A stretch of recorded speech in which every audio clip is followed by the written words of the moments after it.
So ayan o, tingnan nyo sila may kinakasal. Ah, kami na next year.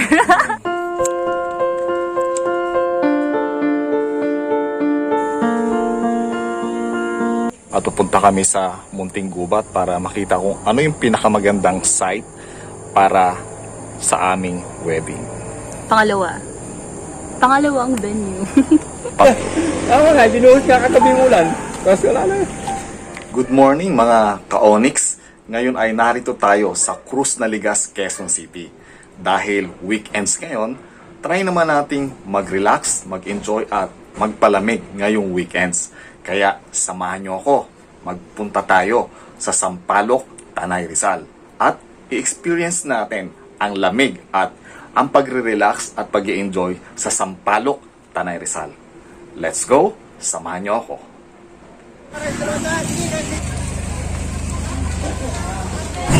Tricycle ang sinakyan natin papunta ng Anonas sa may Aurora Boulevard at doon ay mag-aabang tayo ng jeep or bus papunta ng Baguio. Narito tayo ngayon sa Anonas Street dito sa may Aurora Boulevard at dito tayo mag-aabang ng jeep o ng bus papunta ng Sampaloc, Tanay Rizal.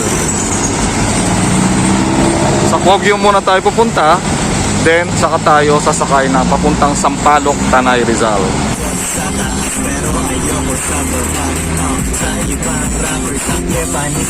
Narito na po tayo sa Gate 2 ng Baguio at naplatan po yung una nating sinakyan na jeep, kaya lumipat tayo ng iba pang jeep. Puntahan natin ngayon yung terminal ng Sampaloc papuntang Tanay Rizal. Ito po ang paradahan ng jeep papuntang Sampaloc, Tanay Rizal.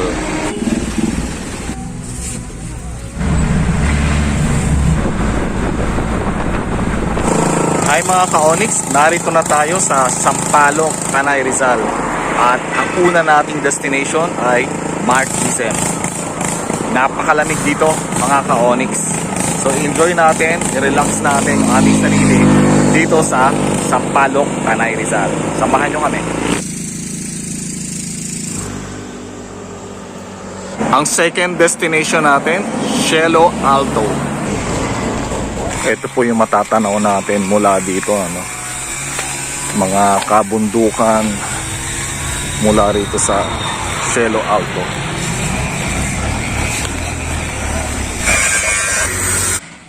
Ito naman ang kanilang restaurant na overlooking. Makikita mula dito sa restaurant na ito ang napakagandang mga kabundukan. Tignan nyo mga ka-Onyx, napakaganda ng mga ulap. Makikita ang mga puno. So berding berde. Talaga namang napakaganda. Marirelax ka kapag nandito ka mismo. Ayan, nag-enjoy kami at na-relax sa ganda ng lugar na ito.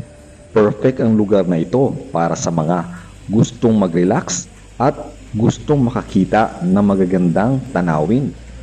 Makikita natin mga ka-Onyx, ito ang kanilang mga accommodation at ito naman ang kanilang lawn o malawak na area. Ito ang kanilang restaurant. Habang nagpapahinga tayo ay mag-lunch muna tayo dito sa Cielo Alto. Mula sa kaliwang bahagi ng restaurant ay meron tayong makikitang hagdan pababa ng Cielo Alto. Ayan mga ka-Onyx, pwede tayong bumaba at magpunta dito sa kanilang lawn area at sa kanilang mga accommodation. At makikita naman natin sa kanang bahagi ay merong ding daan o hagdan papunta naman sa kanang bahagi ng restaurant na ito. Napakaganda talaga. Mag-lunch muna tayo mga ka-Onyx. Subukan naman natin bumaba upang makita natin ang napakagandang lugar na ito. Ito po ang makikita natin dito sa Cielo Alto. Napakaganda at napakaaliwalas, relaxing at napakalamig dito sa lugar na to. Samahan nyo ako na ikutin ang Cielo Alto. Heto na mga ka-Onyx, ang matatanaw sa ibaba ng Cielo Alto. Napakaganda. relaxing at napakalamig talaga rito. Kitang-kita sa mga ngiti ng aking bride-to-be na nag-enjoy kami dahil natanggal ang aming mga stress. Ito ang next destination natin, Frangetto Hills.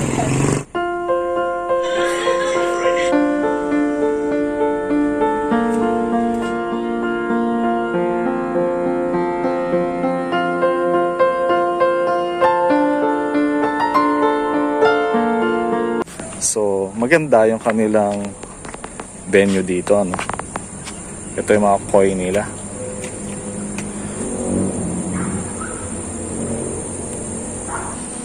Marami rin silang accommodation dito. Wow. Meron silang swimming pool na napakaganda. Sa mga gustong sumakay ng kabayo, meron po sila rito. Wow. Napakagubat ang dating dito. Meron din silang chapel dito sa itaas na bahagi at meron ding camping area. Sa mga gustong mangawil ng isda, available din po. Hi mga ka-Onyx, narito kami ngayon sa Frangetto Hills. So, kami ay Go ocular. kami ay naghahanap ng magandang site, magandang location para sa wedding. So, isa ito sa aming tinignan ngayon, ang Frangetto Hills.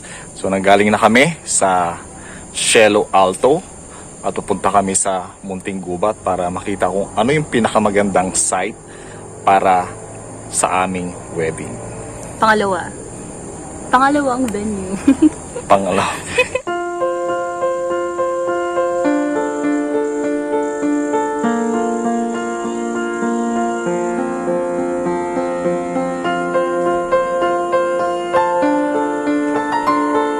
So ito na, pauwi na kami. So nakapag-inquire na kami. Pagko-compare na lang siguro namin sa tatlo kung ano yung the best. At mura siya. So nasa Frangetto tayo ngayon, nakuha na namin lahat ng information at napakaganda ng area na to. So isang venue na lang yung ating pupuntahan, yung Munting Gubat. Tignan natin yung lugar nila. Samahan nyo kami para makapili tayo ng pinaka the best na venue for wedding. Let's go mga ka-Onyx. Walking distance lang mga ka-Onyx yung Munting Gubat mula sa Frangetto Hills. Kaya naglalakad lang tayo ngayon papunta dito sa Munting Gubat. Ito isang magandang venue rin ito at nakaka-relax. Ito yung lugar na pupuntahan natin. Ilang hakbang lang mula sa Frangetto Hills ay narito na tayo sa Munting Gubat. Kaya samahan nyo ako na pasukin natin ang Munting Gubat. Yeah.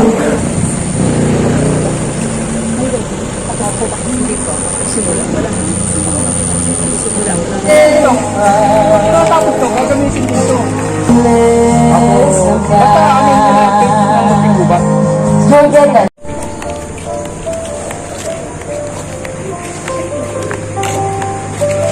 Tapos ang ano yan, pagkalbaw, gusto yung... Tama nga, binuhos nga katabing ulan. Kasi wala na. Hindi makikita kung anong petsa talaga. Kasi mayroon kasi, nakarang taon pa, may nagpabook na. Kaya hindi natin bilangin namin. So ayan o, tingnan nyo sila may kinakasal. Kami na next year. Ang ganda. Tatlong venue po yung ating tinignan ngayong araw. Tatlong sites yung ating pinagpilian para dun sa wedding venue. Ano ba yung napili natin? So ang nanalo ay ang Munting Gubat. Munting Gubat. Yung ating First choice. first choice po namin ay Munting Gubat para nasa gubat ka talaga. Forest wedding siya. And yan. Yun naman din talaga yung gusto namin ever since. And pasok naman siya sa budget. Okay na din. So, doon yung venue sa Munting Gubat pero yung accommodation ng mga guests ay doon naman sa Frangetto Hills. Frangetto Hills. So, parang dalawang venue din yung ating setup. Idea siya kasi walking distance lang yung accommodation going to reception. Ay, ceremony yun. Okay? Samahan nyo kami sa April 29. Kita-kita tayo. 3 months to go. Ay, ilan ba? 4 months to go. Okay, see you mga ka-Onyx.